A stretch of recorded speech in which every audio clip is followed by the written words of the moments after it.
기도하고 시작하겠습니다.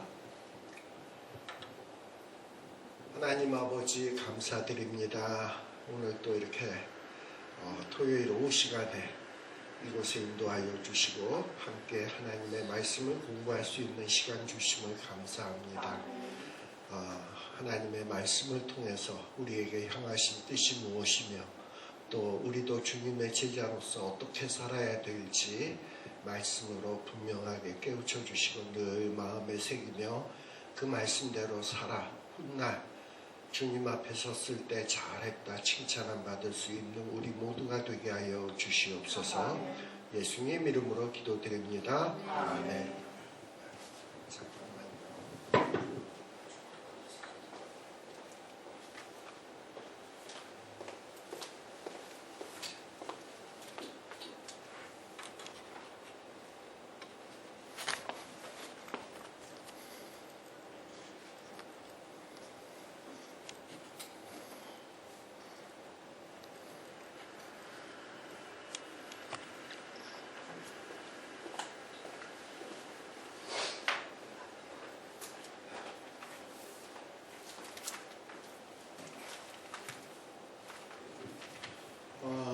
우리 아마 지난 시간에 마태복음 한 9장 8절하고 9장 9절에 마태가 주님의 제자가 되는 그 이야기 시작하려다가 끝난 것으로 알고 있습니다. 맞죠?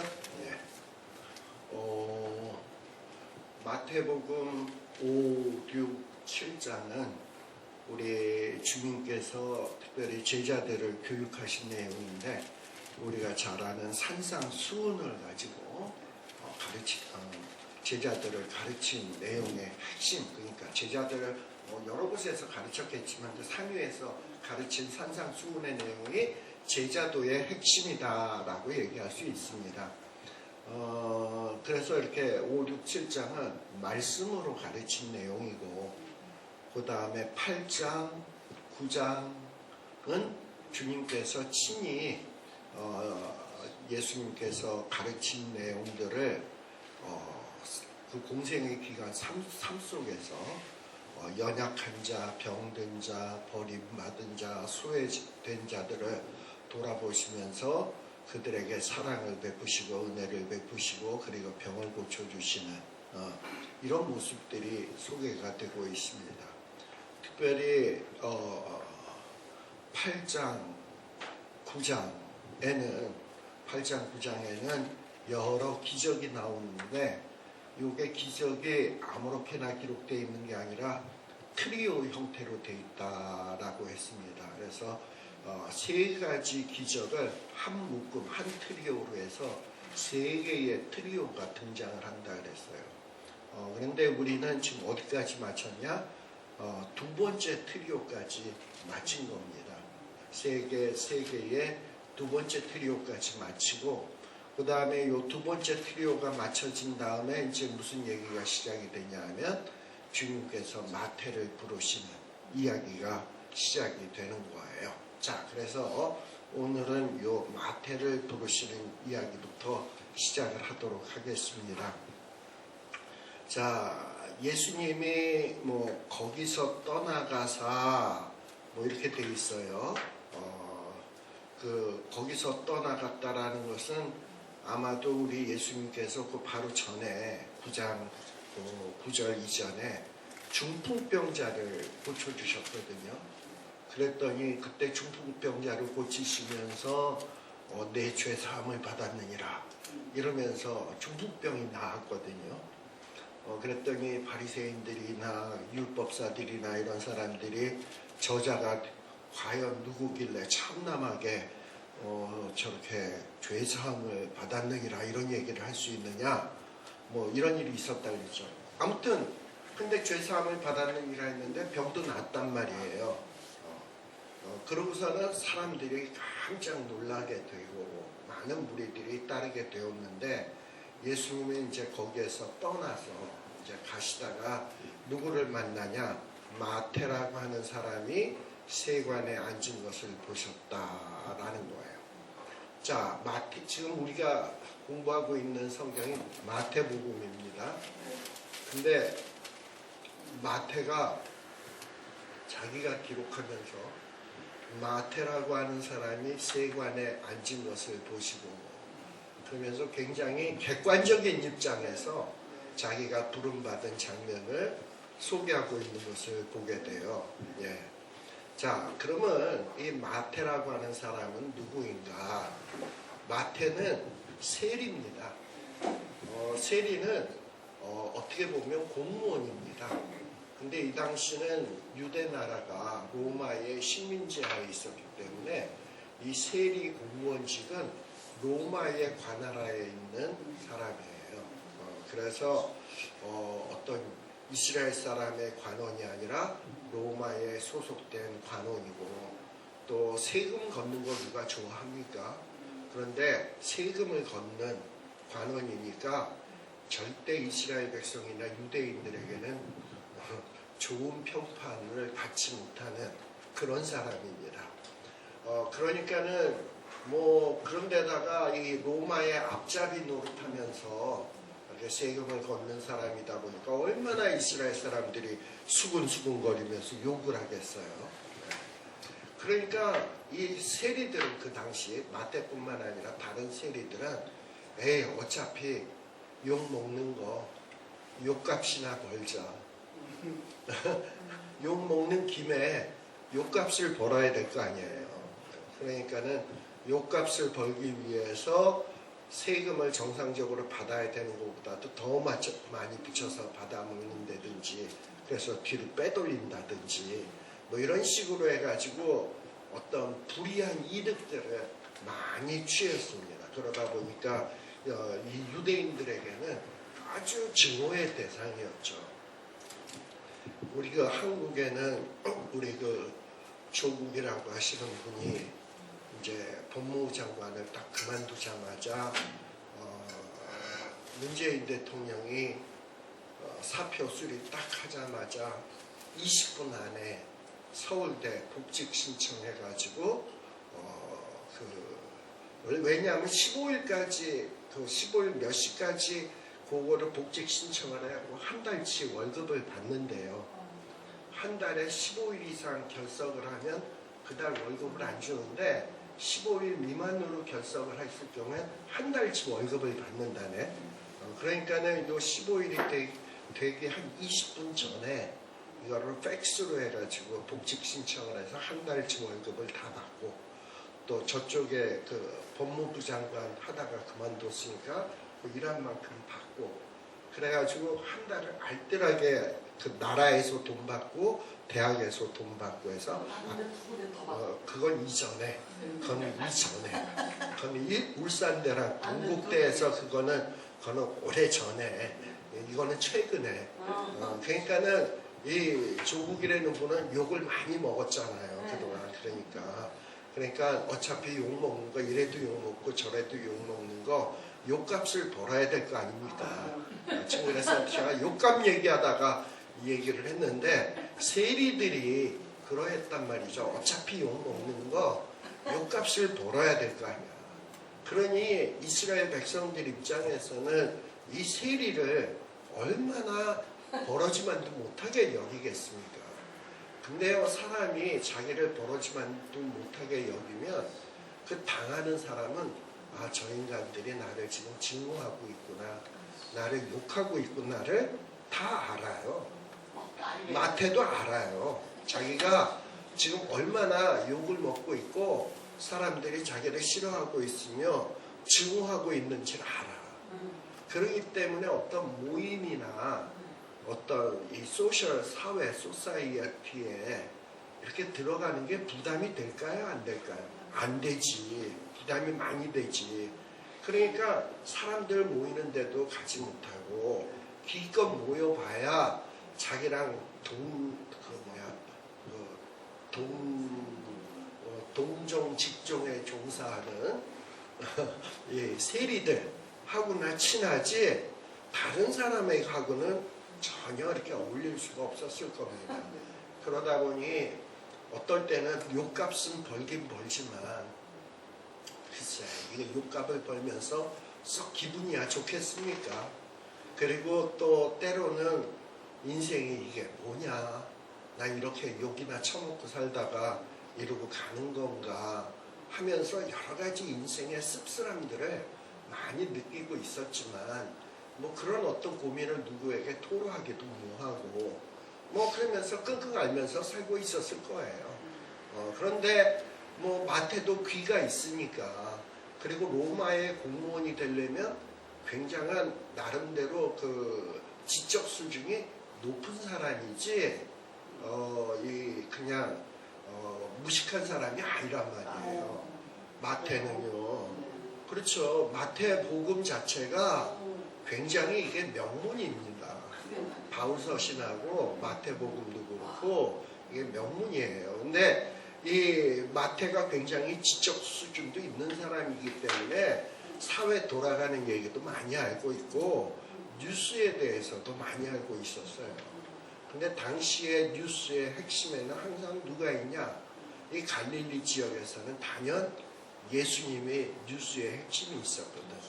근데 뭐 예수님이 뭐 사회에서 버림받은, 정말 사회에서 부정하다고 취급되는 문둥병자도 고치시고, 또 유대인들이 이방인들을 개만도 못하게 여기는데 어떨 때는 백부장의 백부장의 하인도 고치시고, 뭐 이런 어떤 이방 여인, 혈루증 앓는 여인도 고치시고, 이런 얘기들을 듣잖아요. 듣다 보니까 저 예수라는 분은 참 버림받은 사람들이 꺼려하는 사람들도 만나주시고 그들에게 은혜를 베푸시는구나. 그러면서 혹 나 같은 인간도 예수님이 만나면 고쳐줄 수 있을까 하는 이런 어떤 마음이 들지 않겠습니까? 근데 그러면서도 마태는 자기가 선뜻 예수님에게 나가가는 게 쉽지 않은 거야. 뭐 자기가 세리인데 또 이렇게 가는 게 쉽지 않고, 에휴 뭐 예수님 한번 만나보곤 싶지만 근데 뭐 공무원이니까 바쁘기도 하고, 또 내 주제에 예수님 만나서 또 어떤 봉변을 당할 수도 있고 그냥 있자 이러고 있는데 누가 찾아오게 된 거냐면 예수님이 거기서 떠나, 중풍병자에게 죄사함을 받았느니라고 고쳐주셨죠. 거기서 떠나 지나가시다가 마태라고 하는 사람이 세관에 앉아있는 것을 보시고 마태 앞으로 온 거예요. 그러니까 마태가 예수님을 찾아간 게 아니라 예수님이 세관에 앉아있는 마태를 보시고 찾아오셨다라는 거예요.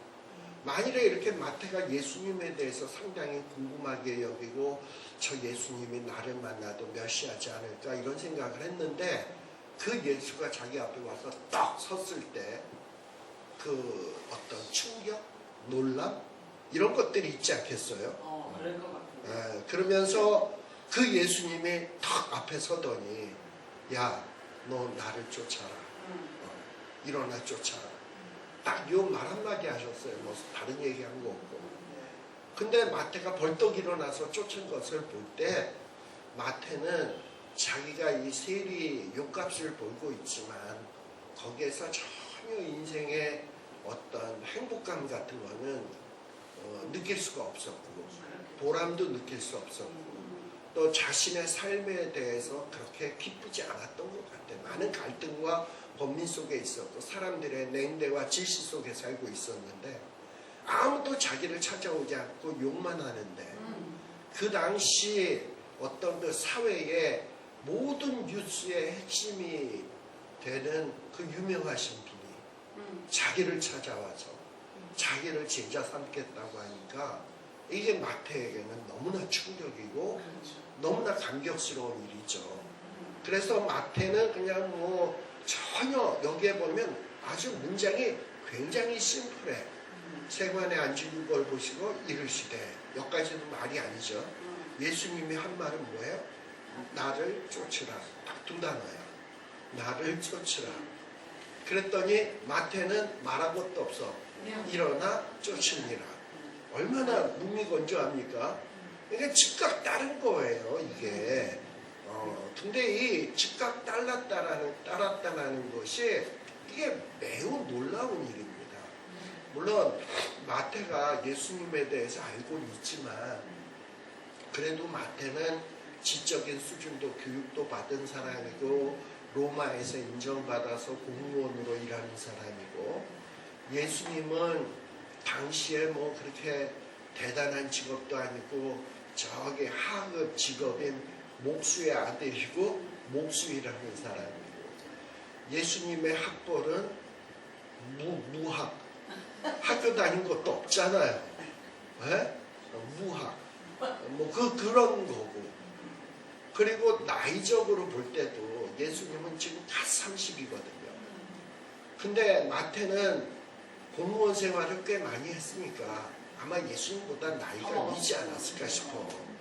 근데 이런 마태에게 와서 나를 쫓으라 거의 반말식으로 이러고 얘기를 했는데 그런 어떤 보도 듣도 못한 걸 듣긴 들었지 예수님보다. 근데 그 뭐 목수인 사람 자기보다 어린 사람이 자기를 쫓으라 그러니까 따른다?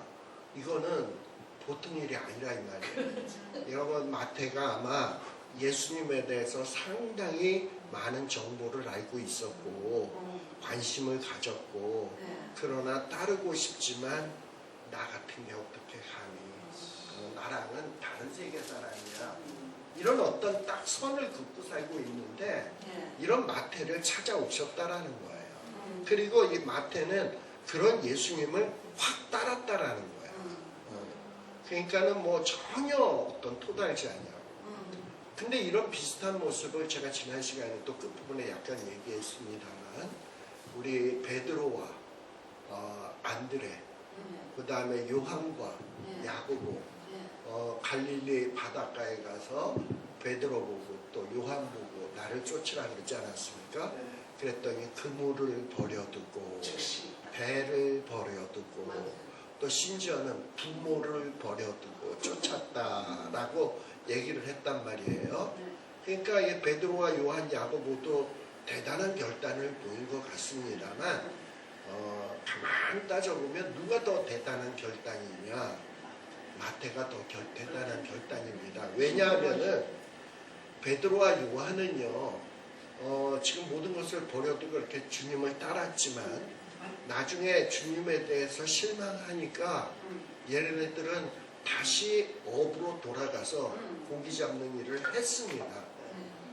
근데 세리 마태는 나중에 만일에 예수님을 따라다니다가 예수님에 대해서 실망하면 다시 백 돌아가서 로마에 가가지고 나 다시 복직할래요.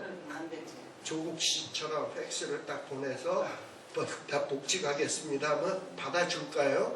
안 받아주지.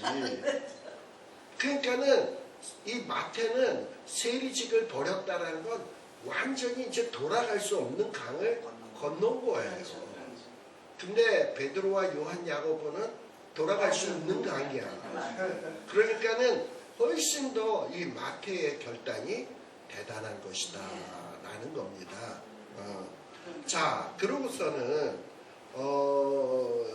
이러고서는 이 마태는 주님을 따르기 시작을 한 거예요. 그러니까 이거는 아주 보통 결단이 아니다라는 거. 자, 그리고서는 9장 10절에 보게 되면 이제 예수님이 마태의 집에 들어갔다라고 나오는데요. 그 안에는 누가 있었냐? 많은 세리, 죄인들이 있었다. 여기 보면 많은 세리들이 있었던 걸 보면 동종 직업에 종사하는 자들이죠. 그러니까 마태가 나 이제 세리 그만할 거야. 저 예수님의 제자가 될 거야. 이러고 얘기했을 때 아마 동종 직종에 있었던 세리들은 너 미쳤냐? 어떻게 이걸 그만둘 수 있냐? 아마 이러지 않았겠어요? 그럼에도 불구하고 마태의 결단이 너무 확고부동하니까 그래 그러면 너 네 뜻이 정긋하면 말리지는 않는데 우리 환송회 하자. 환송회. 너 이제 세리 그만두니까 그러니까 많은 세리들이 이 마태의 집에 와가지고 가서 이제 식사를 하게 된 거예요. 주님의 제자들과 함께. 그러니까 지금 이 모임은 아웃사이더 아웃사이더들의 모임이에요. 마태의 환송회예요. 그러니까 지금 사회의 아웃사이더들과 주님이 함께 하신 겁니다.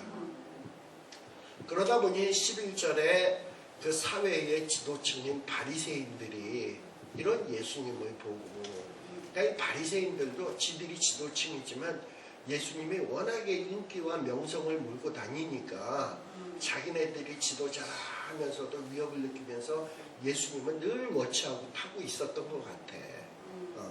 그러면서 예수님에게는 뭐라고 직접 얘기하기는 뭔가 권위에 빡 눌리니까, 뭐 사실 뭐 우리 예수님이 막 마음속까지 꿰뚫어 보고 그랬잖아요. 제가 앞에 설명한 게 있잖아요. 그러니까 괜히 말 한 번 잘못했다가는 속까지 다 들키고 이런 책임들을 당하니까 예수님에게는 직접 얘기를 못하고 애꿎은 만만한 제자들을 불러가지고 뭐라고 얘기를 하는 거냐면, 어찌하여 너의 선생은 저렇게 세리들, 죄인들과 함께 잡수시느냐. 우리 뭐 유유상종이라는 말 있잖아요. 그러니 예수님도 동급 아니냐, 뭐 이러고 비난하는 거죠. 자, 그런데 이 얘기는 누구한테 한 거예요? 바리새인들이 제자들한테.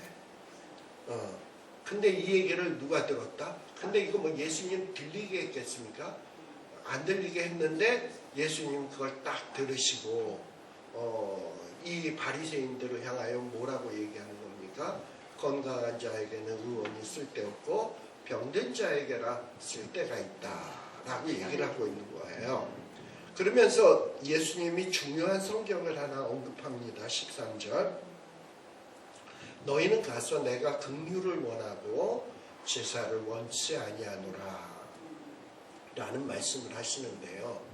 이 말씀은 구약 성경 호세아서에 나오는, 호세아서 6장 6절에 나오는 말씀의 인용입니다.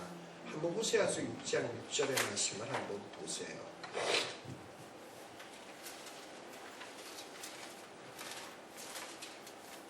호세아서 6장, 네, 거기서는 이제 그 말이 인애라고 번역이 돼 있죠. 근데 이 마태복음에서는 긍휼을 원한다라고 얘기를 하고 있어요. 자, 보통 인애라는 말은 히브리어로 헤세드라는 말이에요.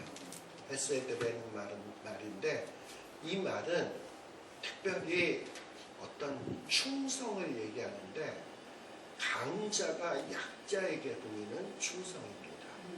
우리가 보통 충성하면 약자가 강자에게 보이는 게 충성이잖아요. 왜 약자가 강자에게 충성을 합니까? 안 하면 맞잖아요. 그러니까 안 할 수가 없지, 약자는 충성을. 그러니까 보통 강자가 약자에게 충성을 보이는 경우는 극히 드뭅니다. 근데 그런 게 어디냐라고 얘기할 수 있지만 그런 게 있어요. 예를 들면 엄마가 애기에게 충성하잖아, 자기 아이에게. 근데 아이는 엄마에 비해서 약자 아닙니까? 그래, 이게 보통 성경에서는 말하는 인애라고 얘기하는 거예요. 그래서 우리 룻기에 보면 보아스와 나오미와 룻의 가정이 있는데, 나오미와 룻은 과부들이니까 약자잖아요. 보아스는 그 동네의 유지잖아요. 그러니까 보아스가 강자고 나오미와 룻은 약자인데, 이 보아스가 그 나오미의 가정 룻을 굉장히 긍휼히 여기고 도와주고 사랑을 베풀어 주잖아요. 이걸 바로 인애라고 얘기하는 거예요. 근데 지금 하나님은 호세아 선지자를 통해서 뭐라고 얘기하냐? 이스라엘 백성들에게 하나님이 원하시는 것은 뭐냐? 인애지. 하나님은 어떤 율법에 규정된 번제, 제물 드리고 이런 걸 원하는 게 아니다. 우리 하나님은 어떤 하나님이냐면, 우리 찬송가에도 나옵니다만 인애하신 구세주여 하는 말 있잖아요. 우리 하나님은 인애하신 하나님이시란 말이에요. 그러니까 이 인애 하나님의 백성도 하나님처럼 인애로우시기를 원해. 내가 거룩하니 너희도 거룩할지어. 내가 인애로운 하나님이니까 나는 너희에게 인애를 원한다. 뭔데 너희들이 뭐 소 잡아서 양 잡아서 드리면 내가 뭐 고기에 뭐 저기 굶주려 가지고 고기 먹고 싶어서 고기가 먹고 싶다 뭐 이러고서는 그 뭐 번제 드리는 걸 원하는 분이 아니다라고 분명히 얘기한 거예요. 근데 당시에 바리새인이나 또는 율법사나 유대인들은 뭔가 삶 속에서 자기보다 약한 사람에게 인애 베푸는 건 별로 신경 안 쓰고 그저 의식의 예배 드리고 나는 금식한다. 나 11조 드렸다. 나는 뭐 이렇게 한다. 이런 걸로 통해서 자기가 마치 신앙 좋고 하나님 앞에서 올바른 생활하는 것처럼 뻐기고 있었단 말이에요. 그리고 나는 저 죄인들 세리 창기들과 같지 않다라는 거를 굉장한 자부심으로 여겼다 이 말이에요. 근데 주님은 지금 뭐라고 얘기하냐? 뭐 예수님이 혼자서 독창적인 생각으로 바리새인을 꾸짖는 게 아니라 예수님은 구약의 말씀을 인용해서 지금 얘기를 하는 거예요. 하나님이 원하시는 건 인애지 번제가 아니라. 그러니까 뭐 이 하나님은 이런 세리와 죄인들에게도 인애 베풀기를 원하지 나는 저 세리와 죄인들하고 달라. 나는 쟤들과 구별돼서 하나님이 이런 걸 원하는 것이 아니다라는 걸 분명하게 얘기하는 거예요. 원래 이 바리새라는 말은 어떤 뜻이냐면 분리한다, 세퍼레이트 한다라는 말이에요. 원래 우리가 바리새인들 하면 워낙에 예수님이 바리새인들을 꾸짖고 그리고 바리새인들을 독사의 자식들이라 뭐 이렇게 아주 그냥 심한 욕까지 하셨잖아요. 뭐 우리 말로는 독사의 자식들입니다만 조금 심하게 얘기하면 이 뱀 새끼들아 이 얘기 아닙니까? 그것도 독뱀. 그렇잖아. 그거잖아. 그러니까 굉장히 심한 욕을 하셨단 말이야. 그러다 보니까 예수님이 그렇게 욕한 대상이니까 이놈들은 나쁜 놈들라는 생각이 머릿속에 우리 생각에는 확 있어요. 그런데 원래 이 바리새인들의 그 출발은 굉장히 괜찮은 사람들입니다. 원래 분리한다 이런 뜻인데 원래 이 바리새인들의 그 기원은 누구냐면 하시딤이라는 사람들에게서 시작이 됐어요. 근데 이 하시딤이라는 사람들은 어떤 사람들이냐 하면 우리 이제 바벨론에게 포로로 잡혀갔다가 돌아왔죠. 그리고서는 페르시아가 지배했죠. 그 다음에 페르시아가 망하면서 헬라가 이 이스라엘 나라를 지배하기 시작을 했습니다. 특별히 헬라, 그리스 헬라에 거기에서 특별히 셀루커스 왕조가 이 팔레스틴 지역을 지배하기 시작을 했어요. 그러면서 이 헬라에 원래 이 그리스에는 얼마나 많은 우상이 있는지 몰라. 우상 문화에 완전히 집합지란 말이에요. 그런 우상의 문화, 그러면서도 어떤 학문적으로나 이성이나 철학적으로는 아주 뛰어난 문화가 헬라 문화거든요. 그래서 그 문화를 가리켜서 보통 우리가 헬레니즘이다라고 얘기하는 거예요. 그러니까 굉장히 뛰어난 문화예요. 그러나 우상하고 밀접한 관련이 있는 그런 문화란 말입니다. 그러다 보니 굉장히 뛰어난 문화이다 보니까 모든 다른 민족들도 이 헬레니즘에 대해서 굉장히 매력을 느끼고 거기에 흡수될 수밖에 없어. 그래서 이 유럽의 어떤 사상의 기초 하면은 헬레니즘. 그렇잖아요. 그 다음에 어떤 법에 대해서는 로마법. 뭐 이렇게 얘기하는 거예요. 그러니까 모든 철학이나 사상의 출발은 헬레니즘에서 시작을 한단 말이에요. 근데 그런 엄청난 문화가 이 유대 나라에 물밀듯이 들어와서 유다의 백성들을 더럽히기 시작을 하니까 이 경건한 사람들이 누구냐면 하시딤이에요. 하시드라는 말이 경건주의자라는 말이에요. 근데 이 경건한 자들이 모여서 우리가 저 헬레니즘이 그야말로 물밀듯이 밀려 들어오는데 저거를 가만히 있으면 안 되겠다. 막아내야 되겠다. 우리가 저 세상의 문화와 구별된 생활을 해야 되겠다. 그래서 분리된, 구별된, 경건한 생활을 일으킨, 운동을 일으킨 사람들이 하시딤이고, 이런 사람들이 세월이 지나면서 이게 바리새파가 된 거예요. 세상과 구별한다, 분리한다라는 의미로. 그러니까 뭐 성경의 원리와도 틀리지 않아요. 우리 로마서 12장에 보게 되면은 너희는 이 세대를 본받지 말고 변화를 받아 오직 하나님이 기뻐하시고 온전하신 뜻이 무엇인지 분별하도록 해라. 어떻게 보면 그런 가르침을 따라 산 사람들이 바리새인이고 하시딤이라고도 할 수 있어요. 그리고 뭐 우리 레위기 18장에도 보게 되면 너희들이 들어갈 땅의 풍속도 쫓지 말고 너희 이전 애굽 땅의 풍속도 쫓지 말고 그리고 하나님의 법도와 율례를 행하라 라는 말씀이 나오는데 그거 역시 어떤 바리새파 하시딤주의자랑 일맥상통하는 것 아닙니까?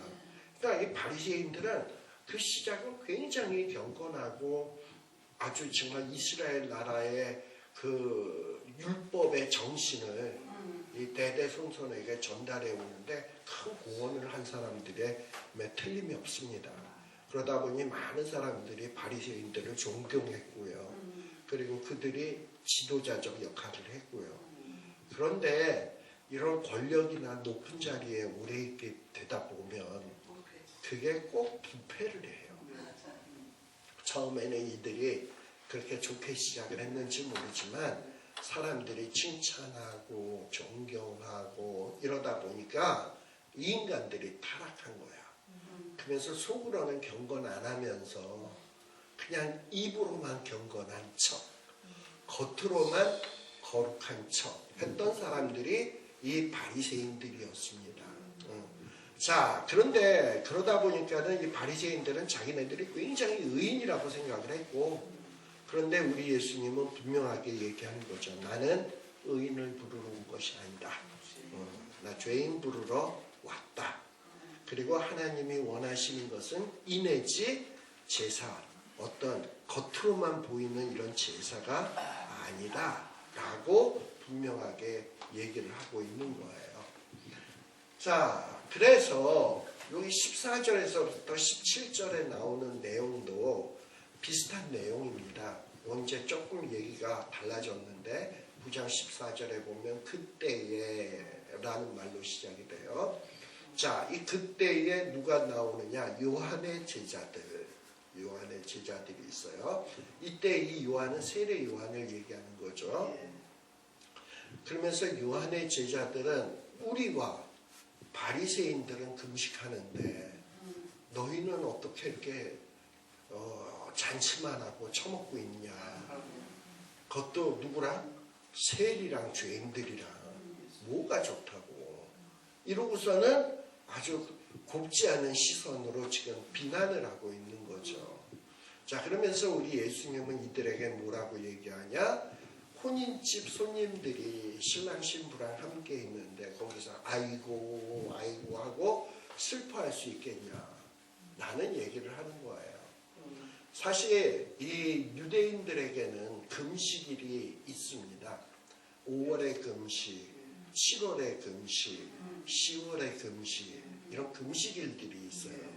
이것이 보통 무엇을 기념하기 위해서 있었던 금식이냐면 이 바벨론이 이스라엘 나라를 쳐들어와서 이스라엘을 함락한 것을 슬퍼하면서 금식일로 지키고, 또 예루살렘 성전이 부서진 것, 이것을 슬퍼하면서 또 금식일로 지키고, 또 그 다음에는 이스라엘 백성들이 바벨론 포로로 끌려가잖아요.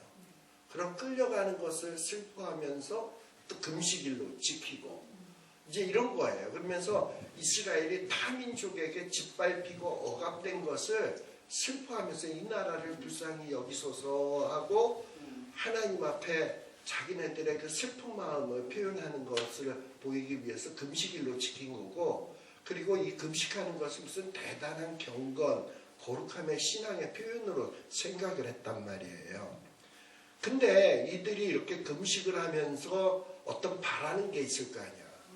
우리가 이렇게 성전이 불타고 포로로 잡혀가고 짓밟혔는데 우리 하나님, 우리가 이렇게 금식을 할 테니까 속히 메시아를 보내주셔서 우리를 이 고통과 근심에서 해결시켜 달라는 표현이 금식 아니겠습니까? 그러면서 이 금식을 하면서 메시아를 기대하는 거예요. 근데 지금 예수님은 왔잖아.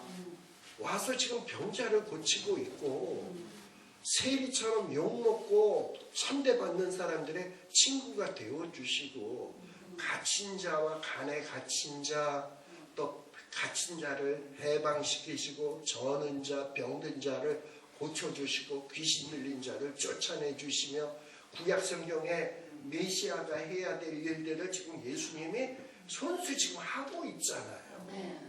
그런데 요한의 제자들은 그 예수님의 그 하시는 일들을 보면서 예수님이 메시아가 오셨다라는 걸, 기뻐할 일이라는 것을 모르고 예수님이 죄인들과 세리들과 밥 먹는 것을 보면서, 야, 우리는 금식하는데 지금 나라가 로마의 식민지 하에 있고, 우리가 지금 세례 요한도 지금 지금 이제 감옥에 가 있고, 그 세례 요한도 그 헤롯 왕의 딸의 문제로 인해서 감옥에 가 있잖아요.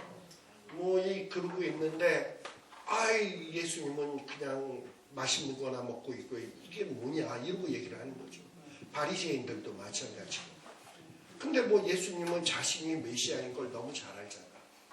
지금 자기가 신랑이라는 것도 잘 알잖아. 이렇게 와 있는데 기뻐해야 될 일인데 왜 금식 안 하느냐고 따지는 게 말이 되냐? 지금 예수님이 얘기하는 거예요. 그니 지금 내가 여기 있는 거는 혼인집에 지금 신랑 신부가 있는 거랑 똑같다라는 거예요. 기뻐할 일이라는 거야. 그리고 이제 예수님이 때가 되면 십자가 지시고 죽으실 날이 있고, 그리고 이제 부활 승천하셔서 세상에서 좀 떠날 날이 있고, 그리고 난 다음에는 또 AD 70년이 되면 이 유대 나라가 로마의 티투스 장군에 의해서 짓밟히고 예루살렘 성전이 파괴되고 이스라엘 백성들이 디아스포라 돼서 흩어지는 또 이런 끔찍한 일들이 오게 되는데, 그날 금식해야지, 지금 예수님이 와 있으면 기뻐해야지 라는 것을 지금 예수님이 말씀하고 있는 거예요. 그리고 이 예수님은 우리 하나님이 원하시는 건 뭡니까? 인애를 원하고 번제를 원치 않으세요. 근데 유대인들은 항상 뭐냐? 율법주의. 율법의 말씀을 글자 그대로만 지키면 뭔가 의의를 이루는, 이렇게 생각하고 있는데, 예수님은 뭐예요? 글자 그대로 지키는 게 중요한 게 아니라 하나님의 율법을 주신 하나님의 뜻과 그 의도와 목적을 알아야 된다는 것 아닙니까? 근데 하나님이 원하시는 건 뭐예요? 문자 그대로 막 이렇게 부정하는 것과 분리하고 자기는 분리하고 이러면서 의롭다고 하는 게 아니라 하나님이 원하는 건 인애란 말이지. 약자에게 보이는 충성. 그리고 하나님은 글자 그대로 율법의 말씀을 지키기보다는 그 의도를 알고 지키기를 원하잖아요. 예를 들면 여자를 보고 간음하지 말라, 너희는 그것만 알고 있는데 여자를 보고 음욕을 품는 것도 간음. 살인하지 말라 하는 말을 너희가 들었으나 형제를 보고 라가라고 하는 자는 이미 살인한 것과 진비 없다라고 주님은 율법의 의도와 목적을 정확하게 가르쳐주고 있잖아요. 그러니 예수님이 지금 주장하고 있는 것은 바리새인들과 유대인들이 주장하는 것과는 너무 새로운 것이고 너무 파격적인 거야. 당시 사실은 새로운 게 하나도 아닌데, 네.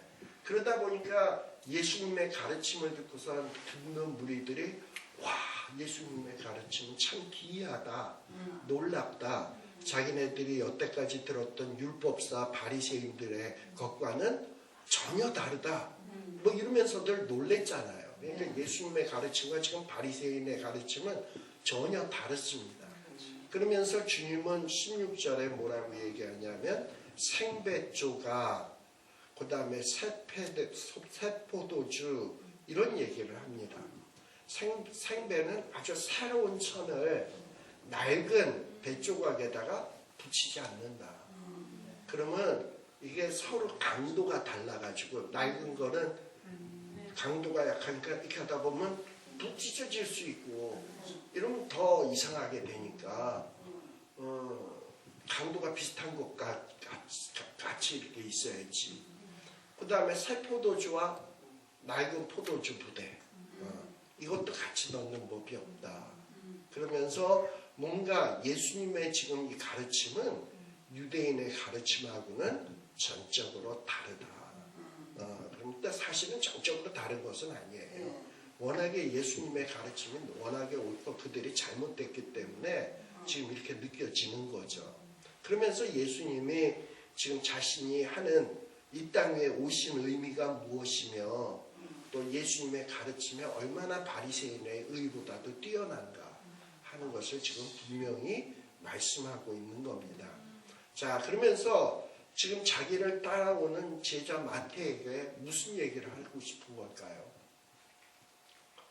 넌 잘 따라올 거야. 지금 너는 신랑과 같이 있는 거야. 그리고 너는 지금 새 포도주와 함께하는 거야. 바리새인들과 율법사는 우리를 비난할지 모르지만 네가 정말 올바른 결단, 올바른 선택을 한 것이다 라는 것을 이야기하는 거예요. 네 직업을 다 때려치고 주님을 따르는 것은 절대 이게 손해보는 결단은 아니다 라는 거예요. 그래서 우리도 너무 낡은 것에 있는 것이 아니라 정말 주님의 가르침이 뭔가 그리고 주님이 따르라 했을 때 과감하게 옛날 것을 청산하고 따르는 이런 결단 이런 것이 제자의 참된 도다라는 것을 지금 주님이 설명하고 있는 겁니다. 마태복음을 통해서. 자, 그 다음에는 요 9장 18절에서부터 34절까지는 어떤 또 세 가지 트리오가 또 나옵니다. 세 가지 중요 기적이 나오는데요. 18절에서 26절까지는 물론 이제 여기 두 여자를 고치는 거니까 뭐 두 개의 기적이다라고 얘기할 수 있지만 이 지금 두 여자는 누구냐? 하나는 회당장의 딸 그리고 이 회당장 딸을 고치러 가면서 그 가는 도중에 어떤 여인이 예수님의 옷자락을 만져서 병고침 받는 일이 벌어집니다. 12해 동안 혈루증을 앓는 여자 20절에 그러니까 요거는 같은 어떤 사건을 해결하는 과정에서 벌어진 두 개의 사건이기 때문에 한 사건으로 보자 이 말이에요. 그래서 18절에서 26절까지가 두 여자를 고쳐주는 기적. 그 다음에 27절에서 31절에는 또 누가 찾아오느냐? 두 소경이 주님을 막 따라오면서 다윗의 자손이요 이러면서 불쌍히 여기소서 하고 주님을 따라오게 돼요. 근데 이 두 소경을 고쳐주는 사건. 그 다음에 세 번째는 32에서 34절에 나오는 또 이 벙어리. 근데 이 벙어리들은 특별히 귀신이 들려가지고 벙어리가 된 사람들이에요. 근데 이 벙어리를 고쳐주는 사건. 그래서 두 여자, 두 소경, 벙어리 고쳐주는 요 세 가지 기적이 한 트리오입니다. 제일 마지막 트리오예요. 그래서 요 마지막 트리오에 대해서는 우리 지금 한 반 왔으니까 잠시 쉬었다가 그리고